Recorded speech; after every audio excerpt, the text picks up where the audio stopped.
From the New York Times, it's The Headlines. I'm Tracy Mumford. Today's Monday, October 27th. Here's what we're covering.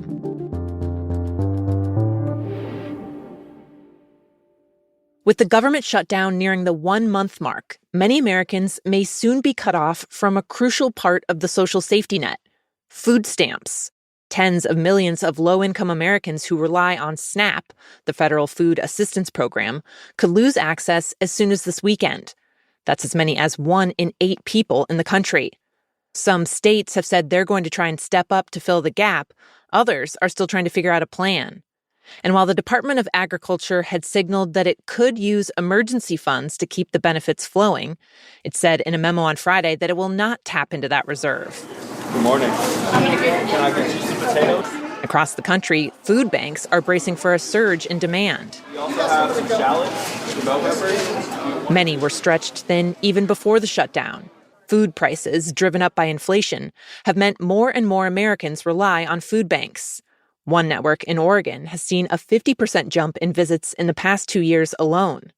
And earlier this year, the Trump administration slashed nearly $1 billion in anti-hunger programs, including one that provided food directly to food banks. Without federal support, food banks and pantries the Times spoke with across the country said they'll only be able to provide a fraction of the assistance they used to.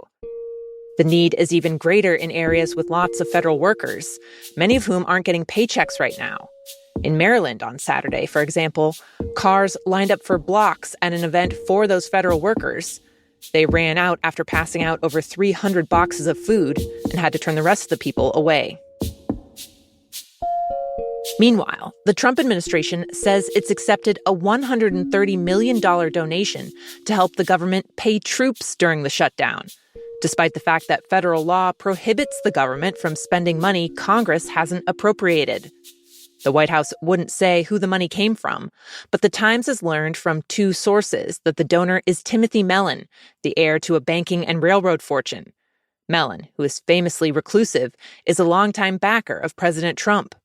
The president had already signed an executive order directing the Pentagon to use unspent R&D money to pay military salaries, but lawmakers have warned that moving funds around like that is only a temporary fix. Mellon's donation to the Pentagon works out to just about $100 per service member.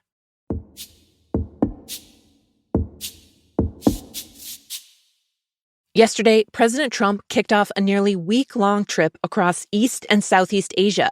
He started in Malaysia. As of this morning, he's in Japan, and he'll head to South Korea next. He'll be discussing a range of trade deals and coming face-to-face with the leaders of countries that he's pummeled with tariffs over the last 10 months. It's hard to overstate the degree to which distrust has entered the global system because of how Trump enacts foreign policy. And Asia, perhaps more than any other part of the world, has felt it intensely. Damien Cave is a global affairs correspondent for The Times. He's based in Vietnam.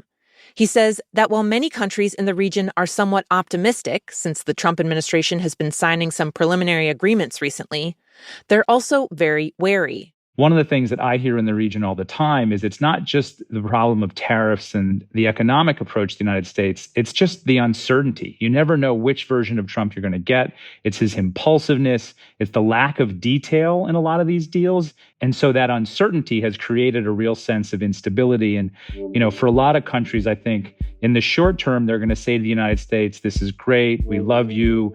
We really want you to be here. But in the medium to long term, a lot of the people that I talk to in the region are saying we need to diversify away from the United States. I don't know that we can ever trust the United States again the same way that we used to. The most consequential part of Trump's Asia trip will come later this week at a summit in South Korea, where he's scheduled to sit down for an in-person meeting with Chinese President Xi Jinping. Mr. Secretary, do you believe that China is ready to make a trade deal? Kristen, I can tell you they are, because we just finished 2 days of negotiations and we've created a framework for the 2 leaders to discuss on Thursday in Korea. Ahead of the meeting, Treasury Secretary Scott Bessent told NBC that American and Chinese officials have reached some preliminary agreements to diffuse the economic tensions between China and the U.S. The two sides have been at odds over a wide range of issues, from export controls on rare earth minerals, to stopping fentanyl trafficking, to Trump's steep tariffs on Chinese goods.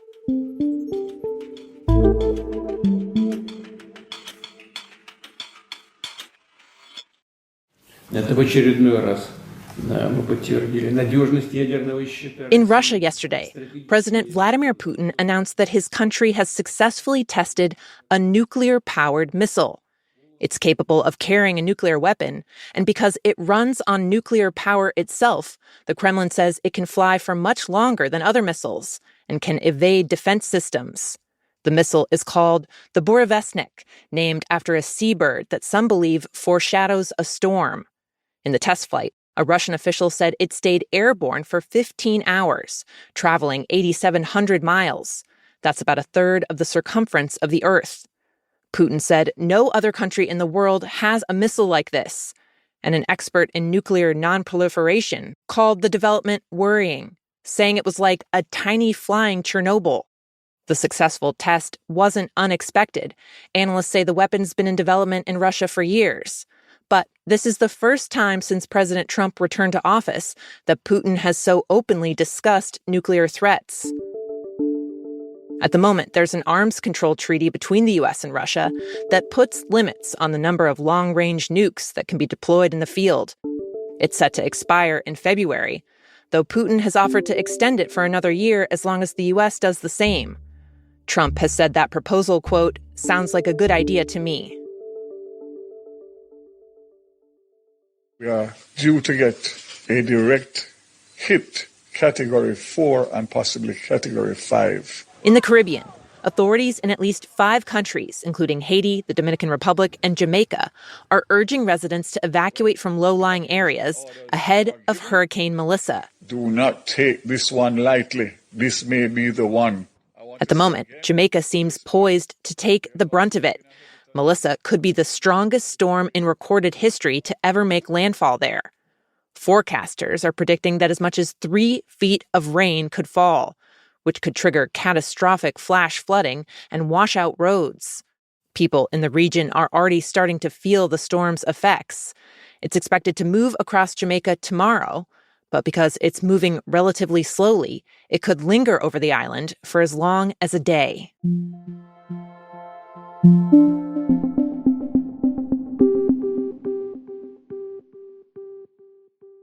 And finally, it is Halloween week. You have until Friday to figure out your costume or your kid's costume, which can be stressful, no matter if you're trying to hot glue and paper mache an armadillo outfit, or if you're just trying to figure out where the closest Spirit Halloween is. According to Spirit, the most popular costumes at the Halloween megastore this year are, drumroll please, the K-pop Demon Hunter characters from the hit Netflix movie. They're a girl band, but they also slaughter monsters. I hope you're happy. I hope you're happy now. Wicked costumes are also flying off the shelves. Remember, if you're deciding if you're a Glinda or an Elphaba, one requires washing off a lot more green face paint, so choose accordingly. And are you the protectors of this world? Yes, we are. The Fantastic Four costumes are also a top choice, according to Spirit, because superheroes. There you go. Of course, this year, there's definitely some DIY options out there. With just a yellow safety vest and a tiara, you could be one of the thieves that hit the Louvre. Though there were some arrests in that case over the weekend, so maybe add some handcuffs. Those are the headlines. Today on The Daily, an inside look at the federal gambling investigation that has shaken the NBA. You can listen to that in the New York Times app or wherever you get your podcasts. I'm Tracy Mumford. We'll be back tomorrow.